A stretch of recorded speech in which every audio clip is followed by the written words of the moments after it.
Ayan guys, so Suba National High School. Sa may high school si Radidi, ano?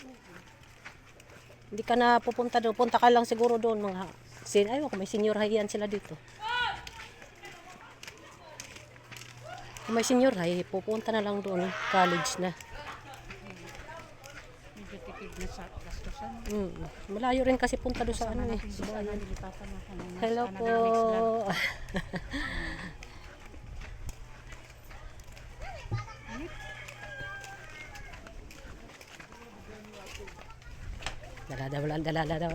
Dala-dalawa yung hawak niya, no?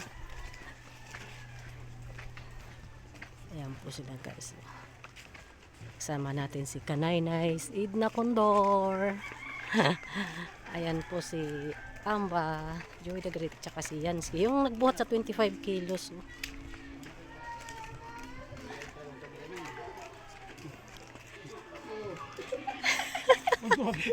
Sabi niya para si Gigi.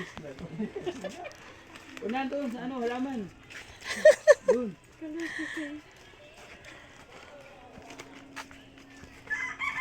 Apa? Ito! Muna kayo lubak.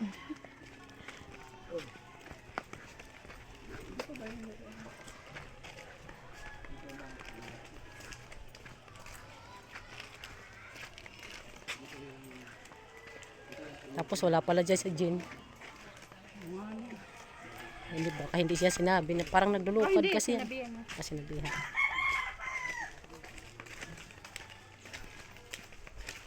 Hello.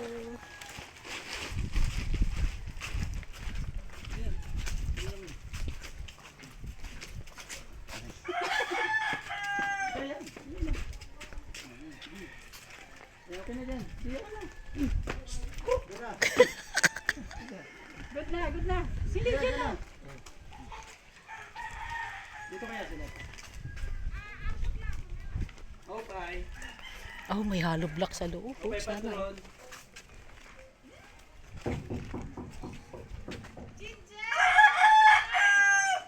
Opo. Wala dili. Wala tao. Tara, hanap na lang tayo ng iba. Bigyan. Yan agad ho. Ay, dito pala. Wala ko na. Maghahanap na sana kaming bibigyan ng bigas eh. Pwede dito.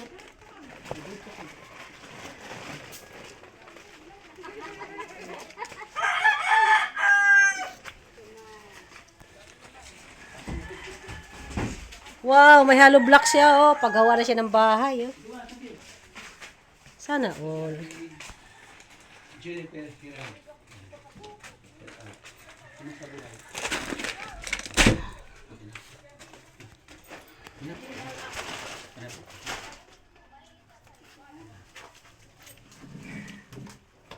go. Bicho ka rin dyan, magbibigay siya sa cellphone niya. Mag-abot ka, siyempre, kailangan yun. Nagpawisan siya eh. Hindi lang. Ate Jen, meron kang bigas. Di ba, sabi mo to, narinig ko kasi na gano'n eh. Narinig ko kay, kino ka ba nagsabi?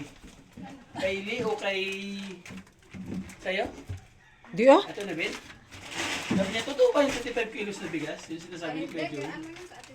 Ate Brenda ka nagtanong. Ate, kamusta? Ayos lang. Buti natin nakakanta sa amin. Kakanta ka? Hihingal ako eh. Hindi ka dito, huwag ka magtago dyan. Galing ako anong sapa o hindi pa nakapagsuklay. Galing ka sapa? Naglaba. Ay, naging ka sapa. Buti hindi malabo yung tubig sa sapa. Madulas lang yung dahan. Meron ka 25 kilos, yan siya ang Domingo. Oo. Para sa pagre-recommenda mo ng 10 beneficiary.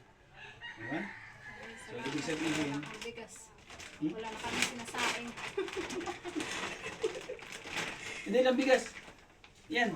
Ay, nay. Oh, meron pala ulam mo. May ulam pa pala. Oh, may ulam. Kinuha ni Nay. Pero, Wala, buo naman yun. Nabuksan. Meron ka. Maraming salamat po. May bigas na ako. May ulam pa. Yes. Fight na eh. Sasaing ko lang ako kasi kadarating ko lang. Nasaan yung mga bata? Nasa school. So ikaw lang dito. Si Mister? Umalis ata. Wala. Si Mister, bakit nakapasok mo? Umalis ata po. Hanap din siya eh, hanap din eh. So umalis si Mister. Hindi naman na dito lang sa tabi-tabi. Wala Siguro naman. langgam. So, wala yung mga kalingap, no? May halong good vibes yung ating interview kay Ate Jane kasi seryoso sa buhay ito eh. So si Ate Jane, kunan natin ng konting background. Ate Jane, bigyan mo kami ng konting background mula nung panahon mga kabataan ni Papa, yung buhay ninyo noon, hanggang sa buhay mo ngayon na pamilya ka na para marami maka-idea sa'yo. Nung bata pa ako, sobrang hirap namin. Doon kami nakatira sa bundok. Yung tatay ko, nagkukupra. Tapos, nung nag-aral na ako, saka na kami dito tumira. Tapos, hindi naman ako nakatapos ang pag-aaral kasi sobrang hirap. Nag-aral ako ng high school doon sa teknikal hanggang second year lang kasi wala pa nung yung Wala pang kalsada. kalsada po kami bangka. Tapos wala akong mabaon. Yung binabayaran namin sa bangka, weekly yun eh. Wala naman yung tatay ko sapat na trabaho, pagkukupan lang talaga. Minsan, naglalaba ako para lang may pambaon sa school. Minsan naman, nagsusud-sud ba, naghuli ng alimango para lang makapasok sa school. Yun lang, tapos nung 2007, nawala yung tatay ko. September noon, yun yung pinakamasakit na mawala ng tatay. Tapos nagtrabaho ako sa Maynila, naging katulong hanggang sa yun, bumalik ako dito, nagkapamilya na, nagkaroon ng 2 anak. Kahit paano, naman, nakasurvive sa araw-araw. Yun lang po. So ibig sabihin yung asawa mo sabi hindi mo nakilala. Dito, taga dito siya. Taga dito din siya. Nung sabi mo naglalaba ka, ilang taon ka na maglaba? Matagal din po kasi nung nag-aaral ako ng high school, tuwing linggo naglalaba ako sa tita High ko. school, kumbaga, Dalawa. 14, 13. Minsan binibigyan ako ng 100, 200. Yung pambaon ko lang sa school. Minsan nga, kahit bis wala akong baon. Nanghihingi lang ako sa mga klase ko ng ng ice water pag may tira sila. Ngayon may asawa ka, kumusta yung buhay mo? Okay naman po. Dati po, yung bahay namin, sobrang liit din po dun sa Bukid din kami nakatira dun sa may welcome. Dun yung bahay namin. Tapos nagkaroon ng malakas na bagyo, nasira. Tapos Yung welcome. yung bahay Ay, namin. bahay. Tapos dito po kami Tayo, ng bahay. patayo. Pero dito po sa amin na Dito kayo. sa biyanan ko lang.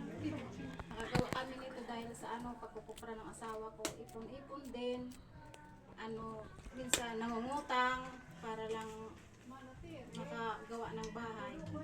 So ngayon may ilang anak sa Ate Jane? 2 yung anak ko. So si Ate Jane ngayon mayroong personal na pinagdadaanan. Alam ko mayroon kasi nakita ko sa Facebook. So Ate Jane, pwede mo lathala dito. Pwede mo i-discuss para kahit paano. Malay natin mayroong mga mabubuting puso para sa iyong dinadalang solidanin ngayon. So ikaw na bahala mag-explain, nandun sila. Yun po, mayroon po ako yung palagi pong sumasakit yung dibdib ko dati pa po yun, pero dahil sa walang pampa-check up, tinitis ko na lang po.